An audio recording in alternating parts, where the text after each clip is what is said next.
It's no exaggeration that the global economy that we have built around extractive consumerism is totally dependent upon the availability of cheap and reliable fossil fuels. And the reliance of oil and gas has led the world into countless conflicts in our modern times. And I don't think we need to tell anyone that, that it's not called liquid gold or black gold for nothing. Control of their own fossil fuel resources has genuinely brought independence and sovereignty to many nations, including Arab nations. It's brought levels of prosperity and progress, but it's also brought misery, pollution and death. And what it hasn't brought is security. Even those nations who control their own fossil fuel resources have neither energy security nor physical security. And during our discussions on the National Development Plan, Minister, and since that, we've heard a lot of talk from government about the need to invest in an FSRU, a floating storage and regasification unit.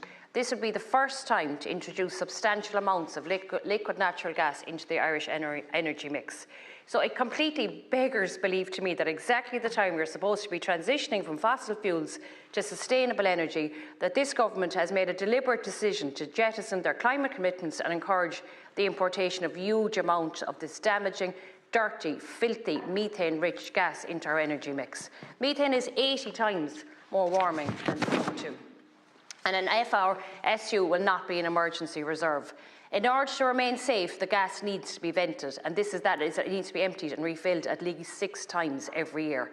So I'd completely dispute any argument that LNG is a necessary step towards energy security.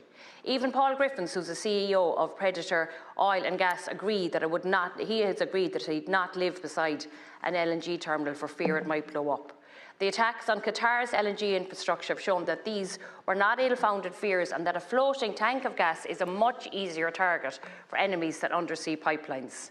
So the export of LNG from Qatar has now collapsed. The price of LNG has soared by 1/3 since the war has begun, and supply is likely to be impacted for years.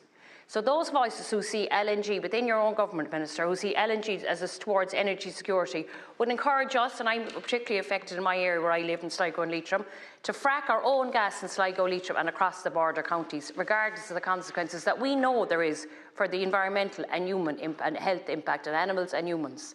It beggars belief that there's 3 government ministers in my own constituency and they're still touting this. And in fairness, there was Tony McLaughlin, the Fine Gael TD. He was the first person that brought in a ban on the extraction of LNG gas in Ireland. But this government have reneged completely on this. So continue reliance on fossil fuels will not bring energy security, and we know that it's going to only bring dependency upon unstable regions and markets and the continuation of renewation of our climate and environment.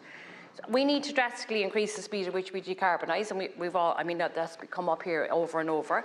And we know we have abundant natural resources of onshore and offshore wind and an increasing viable solar sector, and we've huge tidal energy potential. But I hope, Minister, that you listen to this. What I don't understand is that a government that we know we need energy security, but and I think at this stage the penny has finally dropped with us all that we cannot rely on fossil fuels, and this means smart investment in the regeneration of renewable energy and the smart electrification of our grid.